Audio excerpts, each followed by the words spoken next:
Right, YouTube, it is Mr. Mean coming at you on another sunny snow day from Duluth, Minnesota. It is December 28th, currently 11:30-ish.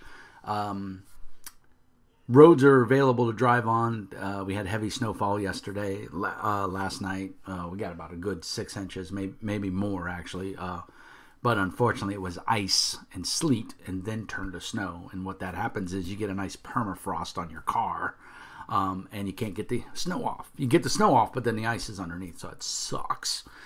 So tonight I got to put a towel over my windshield and my windshield wipers, so as I don't ruin my windshield wipers. Little trick there, if you didn't know that, just get a towel and a beach towel or whatever, and put it over your windshield, and that'll, you just peel it off in the morning. Good to go. So anyway, Slobberknocker is a new viewer, and he reached out to me and he posed a really good question. And he said, what's a good system, since I have years and a plethora of games, what's a good system, that's not so much worried about the setting, more the mechanics.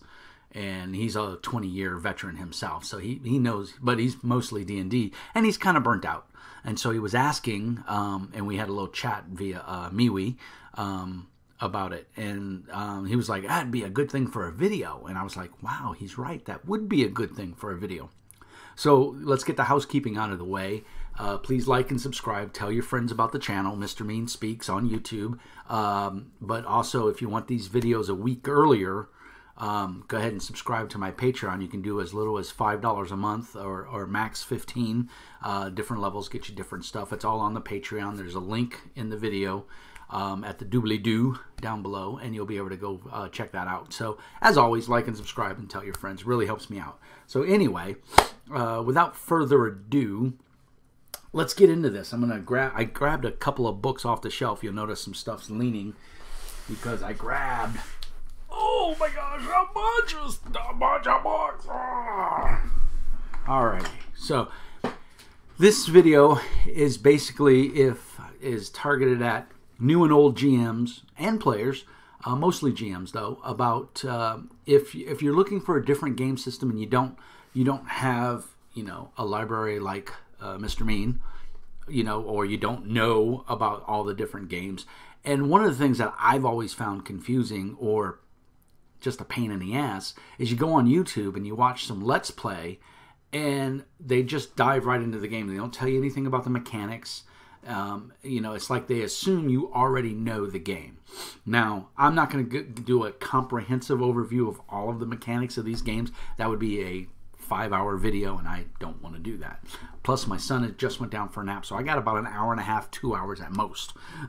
So we're going to try to get through this, and if there's anything you want to expound upon or you want more information about, send me an email message or jpolek@gmail.com, or hit me up on MeWe, or leave a note here on YouTube, or my Discord. There'll be links in the doobly-doo, and we'll address it further. I always encourage dialogue, and I like to promote a lot of different games because, as you can see, there's a bunch of stuff on that shelf there. Now, I just grabbed some that caught my eye. I just scanned. I didn't put any thought behind this. I just grabbed a couple different RPG core rule books. No splat books. No player's guide or anything like that. I just grabbed the core books. So I got my fake Mountain Dew. So one of the things that's hard for starting GMs is, and I don't want to say hard, that's a misnomer. One of the things that's annoying to me about other players is, and I hear this constantly, is never heard of that game. Didn't know anything about it. What's this game? Every time I go to a convention and I run like The Dark Eye, game's been out for 30 years. Now, granted, it's a German game and it doesn't have as strong a presence here in the U.S., but in this modern day age of technology and blogs and YouTube, I am amazed that gamers do not use the resources at hand to find these other games that may be a better alternative or a better fit for their gaming group. And the hard part about that, and I get it, I get the problem, is A, it costs money to buy these games unless you know someone who has them. B, they may not be readily available in your area, which is not so much a big deal anymore. The days of pre-internet, that was a big issue. But now with the internet, you can buy PDF copies. You don't even have to buy a physical book. Most times you can buy the PDF copy a lot cheaper than the physical copy. And then, of course, for everybody knows somebody who has Amazon Prime, so you can always order it on Amazon Prime and get it in 2 days if it's available for Prime. And most RPGs are available on Amazon Prime. Maybe some of the weirder things that are being sold by sub-vendors on Amazon Prime, people that are sellers, they may not offer Prime, but usually you have options. So this is in no particular order, and we're just going to go through these a little slight comparison, but not really putting A against B or B against C or anything like that. We're just going to go through these games, and if you're a new Dungeon Master or a new player and you're curious about some of these games, this is just going to be a brief to kind of what my opinion, and strictly my opinion, pros and cons of these rule systems. So without further ado, we'll start. One of my all-time favorites and my go-to game, Savage Worlds. This is the Explorers Edition. You used to be able to pick this up for $10. I don't think you can anymore. I think Pinnacle has discontinued it. Studio 2 Publishing is the publisher who you would buy this from, and I don't believe you can get these anymore. You can go to pinnacleinc.com or Peg, and you can see if you can pick it up. They just released their Savage Worlds Advanced. It's Suede. I don't even know. I haven't picked it up yet because I'm actually waiting for the physical book. I was going to buy when they offer the physical book and the PDF. I was going to pick them both up when that's available off of Studio 2 Publishing or Pinnacle's website directly. But anyway, Savage Worlds. What's great about Savage Worlds is this is the modern day Rifts. If you're a grognard like me, Rifts was the go-to game where you did pretty much anything. And if you wanted to do a fantasy setting, you used Palladium Fantasy. Or you were a GURPS guy, because that was really one of your few options, was GURPS or Palladium. Savage World came around. Let's see, when's the copyright on this? 2007. It was out a little bit before that because this is the Explorers Edition, and there was 2 books before this. So it's been out since, I think, 2004, 2005, maybe even a little earlier. But what's great about this is setting agnostic. There is no setting in here. This is just the rules. That's all you get in here. You get your basic mechanics. It is a game that uses, for the most part, a full set of polyhedrals, except players usually don't have a need for a D20. It is the only die you won't use. You will need multiple dice. Most damage is on a D6, but it can go up, it can be as little as a D4, it can go up as high as a D10 or a D12. So D12 on down, you want at least 2 of everything. One of your D6s you want as a different color because it's going to be the wild die. What makes this system so cool is that as a player character, you're a wild card. You're the heroes of the setting, and so you get to roll an extra D6. And the fundamental mechanic in this game that sets it really apart from a lot of other games is the dice explode. And what that means is when you roll the maximum value on any die, you're rolling a D10, you roll a 10, you roll a D8, you roll an 8, a D6, you roll a 6. Any die you roll, then there's very few rolls where the dice don't explode, but for most rolls they do. So you're trying to do something, the GM will give you a target number. You'll roll your D6 because you're a wild card, and you'll roll whatever applicable die it is. And you roll, and if any of those dice roll the maximum value, they explode, and you get to pick it up and roll again, or grab another die and roll. So that's where you want multiple dice, but also in damage. A lot of times certain weapons will do 3d10, so you'll need 3d10.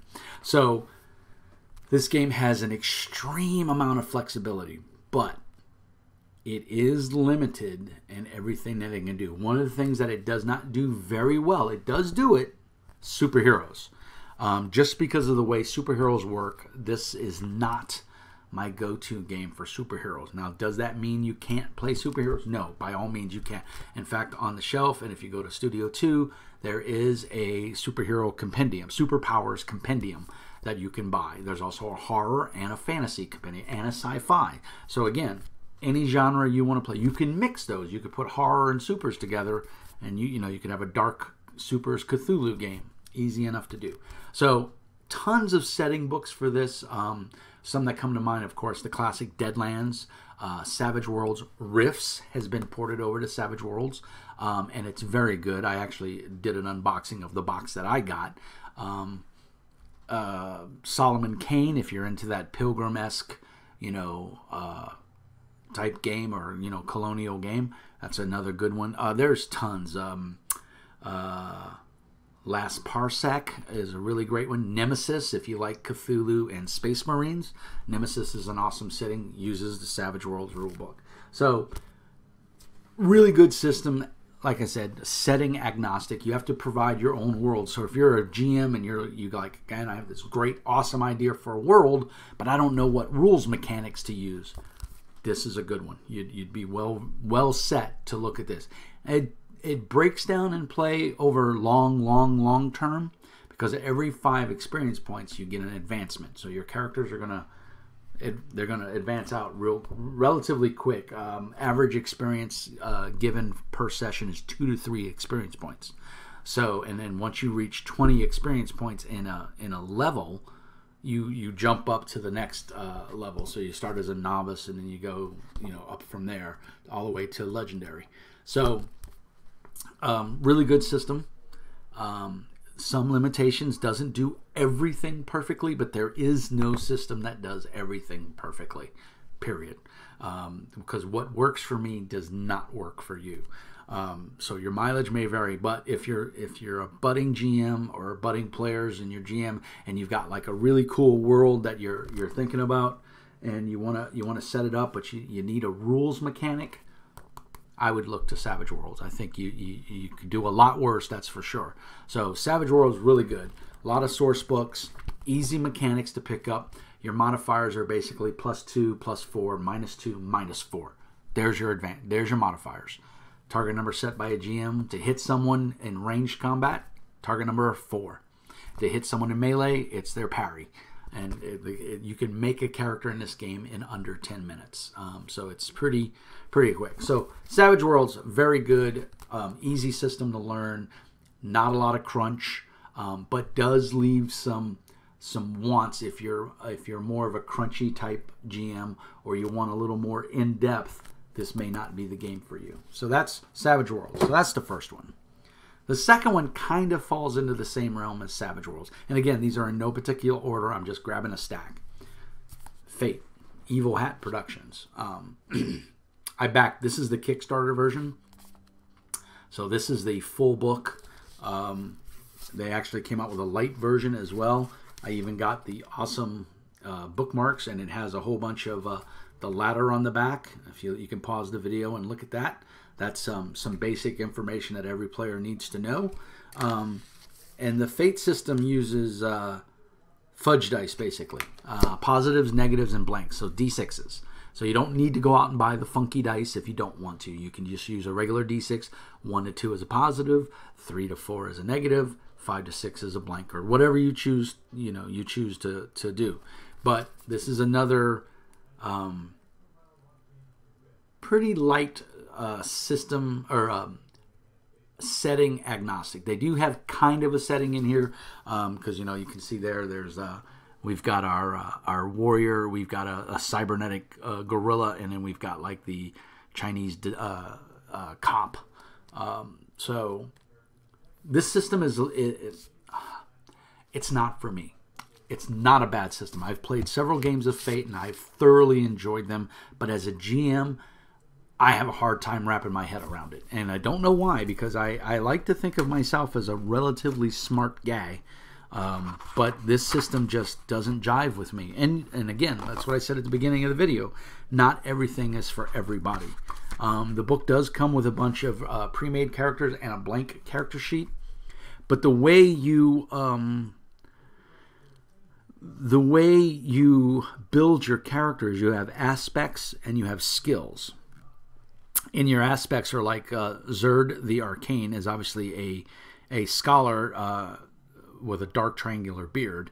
And he has Wizard for Hire. These are aspects. Aspects are things that you choose and you can trigger within the game to give you bonuses to your die roll. He has Rivals of the Collegia Arcanum. If you haven't been there, I've read about it. If I haven't been there, I've read about it. Not the face, so he doesn't want to, and doesn't suffer fools gladly. So aspects are things positive and negative that you pick. Normally it's 4 to 5 or 6. And then you have skills. And your skills do what they call the ladder. So your ladder starts at average, then it goes to fair, good, great, and superb. And what that means is superb is the best you can get, and that's a +5. So when you use one of those skills, you'd add +5 to whatever you roll on the die. And of course, if you roll negatives on your dice, you subtract from it. So, and then you have stunts, which give you bonuses when you get them into play. It's kind of an abstract system, and it really focuses on storytelling with the mechanics not getting in the way. And I like that. I'm a big fan of any game that does that. I've in my older age, I've gravitated towards games that are easier to run and focus more on the story than crunch. And this is one that does it. So, number of books out. There's a Supers book. There's Fate Light. You can download a primer of this. Their website is very well supported, and it's evilhat.com. So, kind of falls in the same category as Savage Worlds, but it's a little more abstract. So, if you're not into the abstract, if you're not into this whole thing of aspects and stunts, might not be the game for you. But if you are very verbose, if you're very creative, some people are, some people aren't. I'm in the middle. I'm not super creative, but I'm not creative. I get a lot of crazy ideas. I typically don't run pre-made adventures. I make up my own, and we try to have a lot of fun with them. So this is a good one. Like I said, it's not terribly thick. There's a lot of information in here. Very well supported game. Several different books out there. A lot of different adventures. All kinds of cool stuff. You can buy the cool Fate dice or Fudge dice. Fudge was the original system that used the D6s with the plus, minuses, and blanks. And then along came Fate, which is a derivative, if I remember correctly, of Fudge. And they called it Fate. This is just... It's a good game, and you guys would do well to, if it's your cup of tea. Fred Hicks is the brain behind this. Super awesome guy. They don't do a lot of Kickstarters, but when they do, they are well supported. You are kept in the loop. So if you want a game that's well supported, and don't get me wrong, Savage Worlds is well supported as well, but you want a game that really good, strong community. As a matter of fact, all of these games fall into this category. Especially Savage Worlds. Their forums are awesome. But this is a good one. But again, if you're not much of a creative guy, if you don't want to have to worry about the stats of an orc, and you just want to open up a monster manual, then this may not be the game for you, because this requires you to do a lot of work. Some people enjoy that, some people don't. I'm in the middle. There's certain times I like it, and there's certain times I don't. Like right now I'm running Esper Genesis, which is a D&D 5th edition derivative, but it's a sci-fi setting.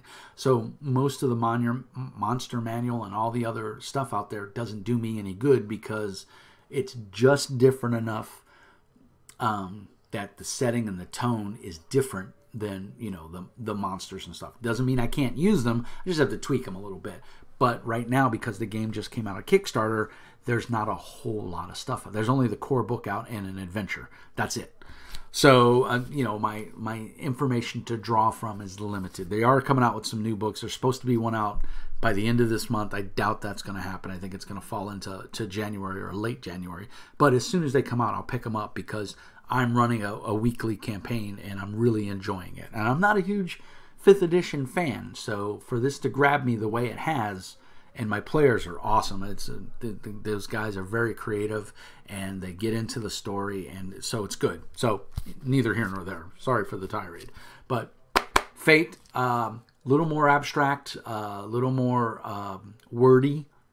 Not die-hard mechanics. The mechanics are pretty set, but they're easy. It's not a hard game to pick up. And like I said, it's very well written, well supported. So that's another one. So not necessarily giving you a full world here. There's some ideas in here, but it's pretty much for you. It's a core system, kind of like Savage Worlds. Make it your own. That's what this is about. Not a monster manual or anything like that. You're gonna have to do all that work yourself. So if that's your jam, if you're into that, then this is a good setting for you, or a good system. So the next one is Pathfinder playtest. Now, I was fortunate enough to run a little bit of this before my wife went in the hospital and I had to cancel my campaign. This retails for $30. You can buy it on Amazon for a little bit cheaper. The actual second edition book is going to be coming out after January, probably first quarter 2019. So if you want Mr. Mean's advice, don't go buy this, because the rules have already changed quite a bit from this. But what I will say, I'm not a fan of Pathfinder 1.0. It's a fine, it's 3.75 is what we call it, because it's basically when WotC said, hey, we're not going to make 3.5 anymore, we're going to 4th edition. Paizo picked up the license under the OGL and said, hey, can we keep making stuff? WotC said, sure, it's under the OGL. They made it their own. They still give homage to the OGL, but it's their own system. And I don't even think they have a copy of the OGL in here, because this has kind of gone far enough. Yeah. Oh, they do. They do have the open gaming license in here, so because they're still rolling a D20. If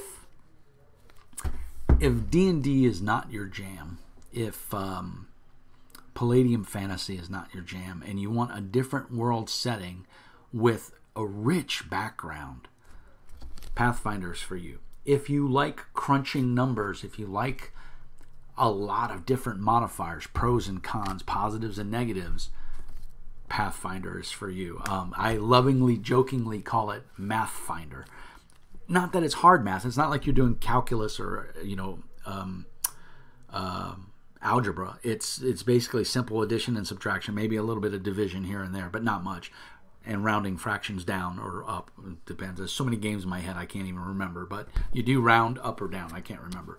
But the 2.0 version of Pathfinder, it still falls into the category of Math Finder, just not as bad.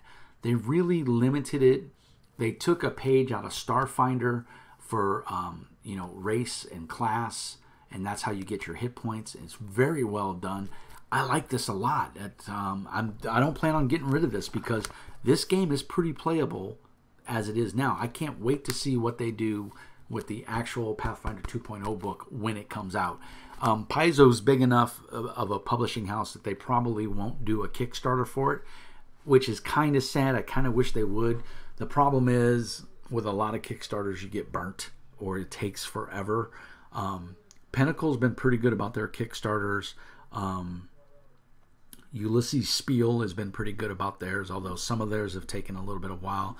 My friend Tom Grumpy Cat got screwed from Ulysses Spiel. Somebody dropped the ball. Nobody wanted to admit it, and the poor guy had to wait like a month and a half, 2 months after everybody else got their stuff before he got his for the Torg Kickstarter. So Kickstarters are a hit or miss. I think you're tying up your money in the long term for something that if you just wait, you could go on the shelf and buy it, or you could order it from Amazon. So it's a give and take system. I say choose your Kickstarters with a grain of salt. Read the history of the designers behind the Kickstarter. Make sure they're not scam artists. There's been a couple out there that have taken the money and run, and that, that kind of thing. Shotguns and Sorceries, I'm looking at you. It's 5 years now, I think, going on. Still don't have my book. But neither here nor there. So Pathfinder 2.0, if you want a pre-done world, if you're not one of those creative GMs that wants to make up, his cosmology and his world setting and everything, this is and you're not a fan of the D&D world, which there are people. I'm not a huge fan of the D&D world. Eberron was my favorite setting, and if D&D 5th edition would bring Eberron back and do it justice and give it a big thick book like what's on my shelf over there, I would probably be into that wholeheartedly. But they haven't, and the book that they did put out is garbage. I'm sorry, it's not worth the $20 they want to charge you for a PDF. That's my opinion. So Golarion is their world. It's very detailed. It's they have their cosmology. They have their cartography. Everything. I mean, the world building is already done for you. It's a great setting. If you like those paladins and knights and monster hunters, those are all options in Pathfinder. And hopefully 2.0 is going to get away from the math, the math finder part of it, and focus on the characters and the story. So, like I said, wait for the actual 2.0 version to come out. This is the playtest version. A lot of it's changed already, of course. If you want to go out and buy it, you can, and then just download all the updates and everything from Paizo. They're readily available. They're free. You can also download this for free as well. So that's a good one. Full set of polyhedrals, in-depth character creation. Going to take you a minute. There's a lot of choices. I will say with the 2.0, character creation is a lot faster than it was in Pathfinder 1.0. Again, I call it Mathfinder for a reason. 2.0 wasn't as hard. It was pretty easy, and I really dig the way they went with their character sheet. Also, fantastic art, great layout of the book, and like I said, all the information you're going to need is going to be in that core book when it comes out. So, if this is your jam, if you like this, high fantasy, elves, dwarves, gnomes, goblins, and they have the best goblins. I'm sorry. Pathfinder's goblins are amazing. There's a free supplement out there called We Be Goblins. Pick it up, read it. You'll laugh your ass off. It's great. So, fantasy setting, full set of polyhedrals, D20 based system, a little on the math heavy side, but not as bad as Pathfinder 1st edition. But that may be because there's not much out for it. I don't know. Obviously, they're gonna support this book with tons of stuff because it's Paizo. I don't think we'll see a Kickstarter for it. I think it's gonna just be direct print, straight from Paizo because they're big enough they can do that. All right. So there's 3 down, and we're already 27 minutes. So this is gonna be a long video, guys. My next one, 180 Degrees.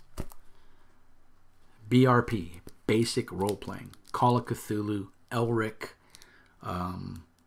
Hawkmoon, couple others.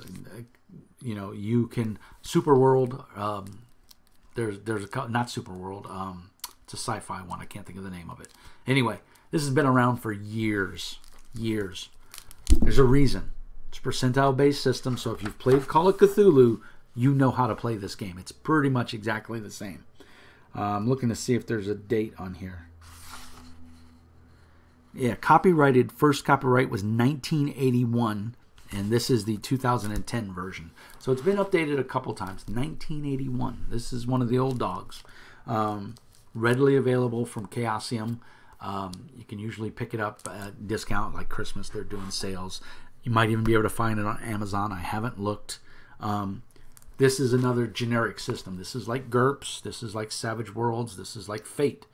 Again, if you have the world and you don't have a mechanic, and you like a percentage-based system, this is it. Comes in complete with a character sheet. There's no setting information in here. This is straight up just mechanics, and this will handle supers, psionics, magic, you name it, it will do it. So, really good system. Again, a little bit on the math side, but not hard. You can belt out a character pretty darn quick in this once you get down the process. And in all fairness, that goes for all of these settings. Once you know Pathfinder, you can whip out a character in 20, 30 minutes. So it's unfair to say that it takes a long time. There are a couple games where it does take a while. Riddle of Steel is one that making a character make you pull your hair out. But once you have it, you'll have an awesome character. Harn's another one. You bash your head upside, the wall is easier than making a character for Harn. But that's my opinion. Other people find, it's super easy. I can belt out a character in 10 minutes. Good for you. I can't. I don't know. BRP is awesome. Generic setting, percentage based, pretty easy to use. The nice part is if you've already got your own world, you know, the playground that you're going to play in, and all you need is a set of rules. This is a really good one because this is the only book you ever need to buy. If you decide to expound upon magic, then you can buy the magic book, and you're done.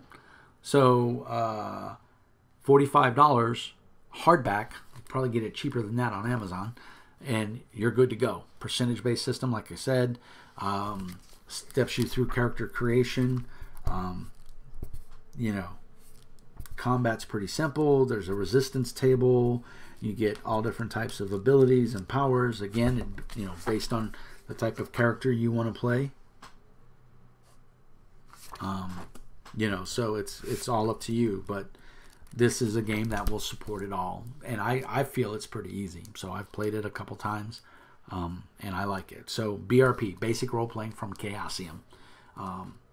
There's another good one. I mean, I don't know what else to say on this. It's a good system. If you don't like percentage-based systems, then you're not going to like this one. But yeah, there you go. The next one, I just did a review on this one, so we're not going to go too deep into it. But Warhammer Fantasy. I grabbed it because it was still out, sitting on my desk. But this is the 4th edition of it. This, you know, long history of role-playing. Percentage-based system again. I do feel that this version of Warhammer is probably the best they've put out since it's been out. First edition was great, but it had a horrible magic system. Second edition was great, and they cleaned up the magic system, but all the modifiers and everything were painful. You know, third edition was done by Green Ronin, and at the time it was the best. It's still a playable game. I have a ton of the books up there on my shelf, and it's a great game. But this cleans it up even more, and just it gives me back to that first and second edition feel, which is what Cubicle 7 wanted. And you can buy this for $59.99. You can find it cheaper on Amazon, of course, or Barnes and Nobles, or wherever, if whatever your online shop place of choice is. Cubicle 7's really gone to the fence on this to make a playable game. From what I saw, they listened to their players' feedback when they were doing the beta testing. I don't believe this was a Kickstarter. I don't know for sure, but I don't think it was. I think they've Cubicle 7's big enough. They have the Doctor Who license. They have the Middle Earth license that they do under 5th edition D&D, which is really good from what I hear. I don't own it, but I've heard really good things about it. And then they have another. I think it's Quinn, Quin. Which is a martial arts role-playing game, which I need to do a review on. But anyway, they're a big enough publisher that I don't think they have to resort to Kickstarter. There's a basic players pack coming out here real soon. You can buy the PDF, and suppose I've heard really good things online about Ubersreich, which is one of the cities in the Midden Realms, or in the game, in the old world, and it's very detailed. So I'm actually going to pick that up as soon as it's out physically. I want to buy it so that I can have that book. But again, this would come into the realm of you just want a game to play. You like percentage-based systems. This one's pretty fast. The mechanics have been kind of streamlined, but not so much that it leaves you wanting or it doesn't make sense. So it's very well done. There's a number of Let's Play videos outside on the web. I just wanted to look at the character sheet to refresh my memory on something before I speak. Yeah, you have basic skills and advanced skills, and then you have talents. Talents are kind of like, for the D&D world, are feats or advantages in Savage Worlds, or edges in Savage Worlds. So they're talents, and they give you special things. And then what's great about this game is you have careers. You roll randomly. You get extra experience points if you decide to not be a pussy, as one of the people who did a review of this game said. I think it was Adam Cobell, who I watch quite regularly. But the game really emphasizes to roll randomly and let the gods dictate your character. And so Adam Cobell said it's the pussy rule. If you choose to play an elf, you're a pussy. you know, that's not saying neither here or there, and it's all said in jest, no harm, no foul. I think it's funny, and when I make my characters, I roll random. You have like a 2% chance to be an elf, and a 2% chance to be a forest elf, and then like a 3% chance to be a dwarf, and then everybody else is human. And I think you have a 2% chance to be a halfling. Future expansions are going to bring ogres back into the game, because ogre was always a player character in Warhammer, and everybody loved it. So, super awesome game. Pre-done world, percentage-based system that's fast. So if that's your jam, and you can, it takes a minute to make a character, but not super long. Easy mechanics, very grim, dark world of perilous adventure. It says it right on the cover. So again, if you don't have a set world and you want a system easy or moderate, I'll say moderate, this is the game for you. And you like the old world, you like that dark medieval European fantasy, this is a solid choice. Who doesn't love Skavens? I mean, come on. So that's a good one. That's a win in my book. And of course, 5th edition Player's Handbook. I just grabbed it off the shelf. No set world in here. Well, there kind of is a little bit of a world. I think the default setting is Faerun. But tons of source books out here. All the old previous editions are completely usable. It's just the stats change a little bit. You got 30 years of history to draw on here. And if D&D is your jam, if you like that default setting of high fantasy, this is the game for you. The mechanics, they're okay. They're not the greatest. I'm not a big fan of a hit point system where you just keep taking wounds until you're at 0 and then you fall down and drop dead. I like games that give you disadvantages like Savage Worlds, BRP, you know, Warhammer. So take it with a grain of salt. This is, you know, by far the easiest entry level to get into. Everybody knows what D&D is nowadays, thanks to shows like Critical Role and WotC's D&D live stream. So Matt Colville. So this is a good one. I'm not going to go into too much detail. Everybody knows a little bit about this, and so there's plenty of videos out there to talk about it. You can use your own world again, but you know, you'd have to change the name. Just like any of these, you'd have to change the names and places. But it's and you can download this for free. They have the SRD and the Player's Handbook. They're all, they just don't have a ton of art in them and stuff like that, and they don't have 100% of the rules, but enough to get you playing. So if cost is an issue, because I mean these books pop at $50 a piece. That's $150 for the 3 core books. Now, if you're only going to be a player, this is all you need, and then you don't have to buy anything else. Maybe you buy a setting book like the Sword Coast, which was like $30, I think, when it came out. So that's on you. But the only thing as a player you need, now the GM, you're going to want everything, or as much to everything as you can get and afford. But walking in the door, you're looking at $100 for the Dungeon Master's Guide and the Monster Manual. And then if you decide you want the Player's Handbook to help you players make friends, you have to buy, the whole set. So D&D, pretty much pre-done world, but is flexible enough that you can import your own D20 based system. You use all the polyhedrals, fairly simple character creation, goes pretty quick, So it's a good one. I'm not going to give it bad. The next one, second to last on the list, and again, these are in no particular order, is one that's near and dear to my heart. Dragon Age.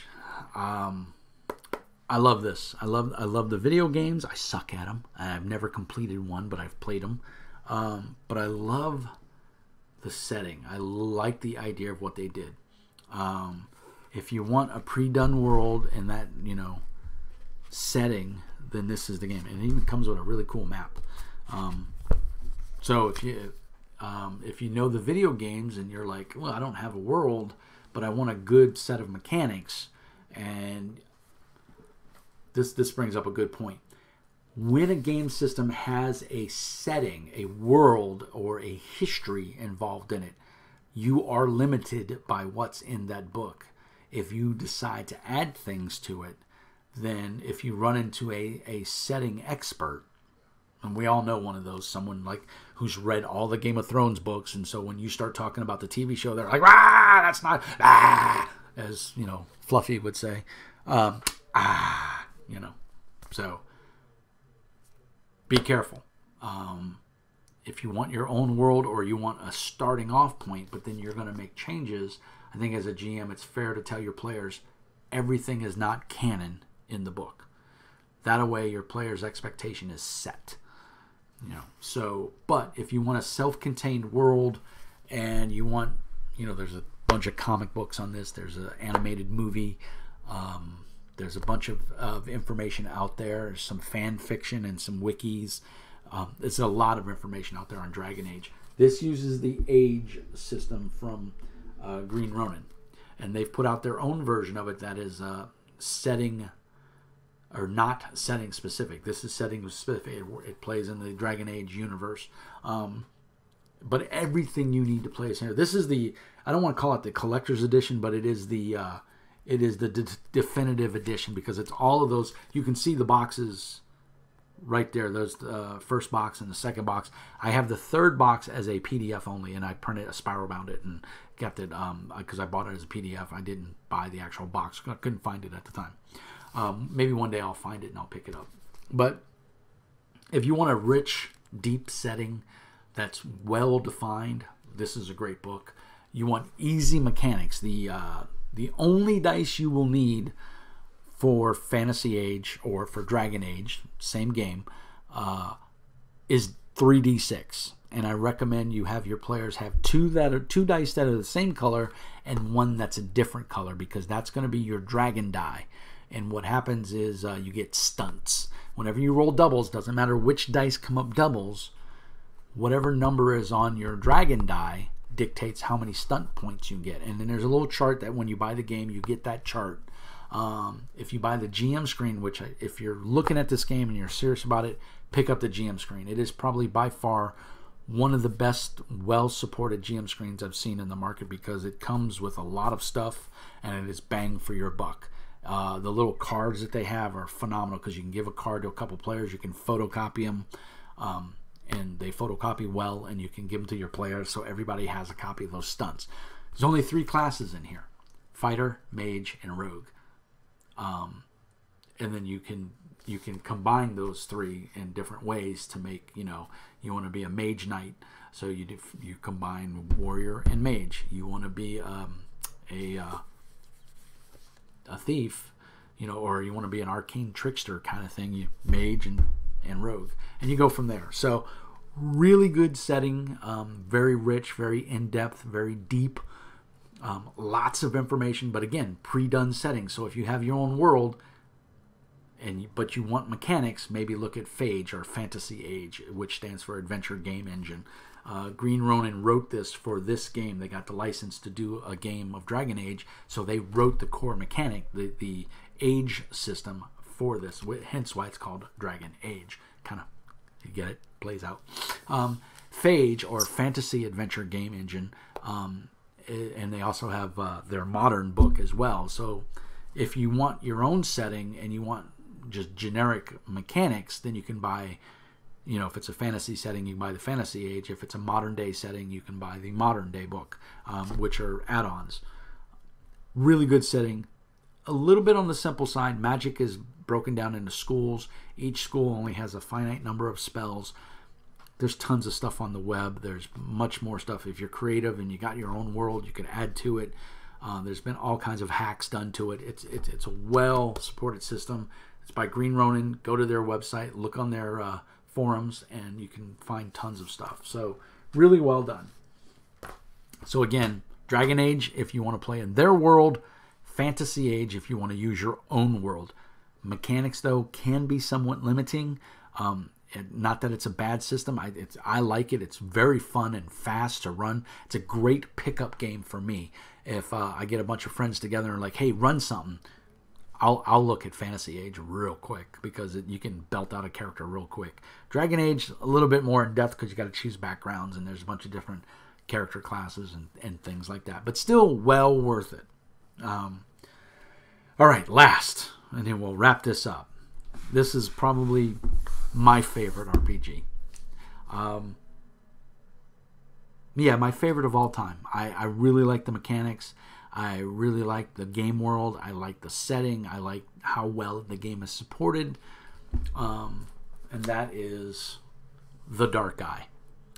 This is a multiple D20 game. You roll 3 dice. So anytime you're trying to do a skill, your skill will tell you what attributes it's based off of, and then you will roll those 3 dice based on the attributes. They recommend you use color-coded dice. A lot of people just do like red, white, and blue, or they'll do 3 dice and they just pick them up. There is no wrong way, because you either pass or you fail. It has a skill system, and as you put points into those skills, you're able, with those skill points, to modify the dice. And what's cool about the mechanics here is anything left over from those skill points after you make a skill check roll is your margin of success, or your skill level success. So if you have seven points in the skill archery, and you're in an archery contest, and you make a roll, and you don't spend any of those points to modify your rolls, because yes, you can modify each one of those D20 rolls up to X amount of skill levels. So in this case, 7. Whatever you have left over, that's your level of success. That's how many success levels you got on top of the basic success. And all 3 of those dice have to meet the target number of whatever the GM set up. And I can hear everybody now, oh my God, that's so complicated. It's horrible. It's going to slow down combat. Combat is a single D20. You roll 1 D20, same thing, equal to or less than your skill level, and you go from there. So huge, deep, 30 years of lore and information, and the players. This is a German-based game. This is Germany's. This is to Germany what D&D is to America. So 30 years of play testing, of player feedback, and just the company Ulysses Spiel taking in that feedback and doing it. This game went to Kickstarter, I think, 2 years ago, and they pulled it at the last minute because the mechanics. The fans were like, no, this is too complicated. This is dumb. And they pulled it back, and they listened to their fans. They are a strong company that listens to their fans. Whether those fans are American or German, they don't care. You're a fan. And I mean, I did my first review of this. I didn't send it to the company. It was one of my early reviews on my channel. And the North American president for Ulysses Spiel sent me all the PDF stuff for the Kickstarter when it was first in Kickstarter, because I didn't have the money to buy it at the time. I bought this book way after, and on my gaming shelf, you can't see it because my big fat head's in the way, but I have everything they've put out in America so far for The Dark Eye, this version, which I believe is the 4th or 5th edition. Can't remember. Yeah, it just says 30 years now in this exciting new edition. I think this is the 5th edition. I have the 2nd edition, which was done, and it was painful. But it was good. It was still good. It was a rich setting. So if you're a burgeoning GM, or you're a longtime GM, and you want something like D&D, but you don't want D&D, and you don't want Palladium Fantasy, or you don't want, Dragon Age, I highly, highly recommend The Dark Eye. Really great setting, good mechanics, in-depth character creation. You're not going to spit a character out in 10 minutes. It's going to take you some time to belt out a character. But when that character is done, you're going to have a very well-developed character. The game is super supported. The forums are awesome. If you have questions, you can go and ask.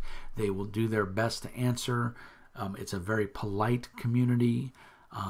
You can go on their German forums, and a lot of times, a lot of them speak English, so they'll help you. But now they have Ulysses Spiel North America, and they have an American-based forum, so you can obviously go there, and you don't have to go to the German one. But you can if you want to. So, obviously, I'm a huge fan of The Dark Eye. Really like the setting, really like the mechanics, like the layout and the flavor of the books. They're very well done. And so if you're looking for an alternative to D&D or Palladium or even GURPS, and you want a rich, in-depth world, The Dark Eye is probably a good one. Uses D20s. You'll need, I believe, 8 of them. And you'll need some 6-siders. That's all the dice you'll need. Every once in a while, you might need a D10, but mostly the GM will need that. There's a few, I think there's 1 or 2 weapons that do a D10 of damage, but most weapons are a D6 or 2D6 or 3D6. But for the most part, that's all you need. Just need, and you don't even need a bunch of D20s. You can get by with one. You just have to roll it 3 times when you're doing a skill check. And I know it sounds weird to us Americans, and you're thinking, oh God, I got to roll 3 dice for a, I want to pick this lock. I got to roll 3 dice. And I talk about this in my review, and if you haven't seen it, go back and watch it. But man, when you're running this game as a GM and your player is trying to pick that lock and there's, some zombies coming down the hallway, it really adds to the tension of the game in a good way. I really like it. Because they make that first roll and they make it. They don't have to spend any skill points. In the second roll and they make it. And then they roll that third die and it's, and they fail by 2. But they've got enough skill points to spend it, so they make it. So it really, really hypes up that tension in a good way. If that's not your thing, I totally get it. And then this won't be the game for you. But I definitely think it's worth giving it a try. A lot of Americans, and a lot of people in general, get hung up on the rolling multiple dice. And it's unfair, and they won't give the game a shot because that's stupid to roll multiple dice. But if you just give it a shot, you'll see that the game mechanics are pretty solid, and the game runs really well. So, and it's very well supported. It's an awesome GM screen that comes with a pamphlet or an extra book in it that is all about taverns. So you want to build a tavern, you want to make your own, complete from the ground up. There's a whole bunch of spell cards. That's the other thing. If you're a fan of low magic, this is the game for you, because one of the examples they give is you're in a fight and the orc is charging you. You don't hit the orc with a fireball. It's going to take far too long to cast the spell. Set the orc's hair on fire. Hard to hit me when your head's on fire, and the mechanics adjust for that. There are powerful spells, but they take time, and it's usually easier and better to do them as a ritual. So there's ritual magic, there's spell magic, there's witches, and that kind of thing. An awesome monster manual. So again, I don't want to. It's not a Dark Eye video review. I've already done that. So go back and check out my videos on the Dark Eye. If you're a GM that wants a solid set of mechanics and you want a pre-done world that's rich and vibrant, and a little bit on the low fantasy side, this is the Dark Eye might just be the game for you. So there you go, guys. That's kind of just a couple of different game systems out there, my pros and cons of what I think they are. If that helps, great. If you want to discuss it further, put notes down in the doobly-doo. I'm going to go ahead and render this video, and I'm going to get it all set up to go out to my Patreons later on today. As always, like and subscribe. Peace and hair grease. And Mr. Mean says, be nice.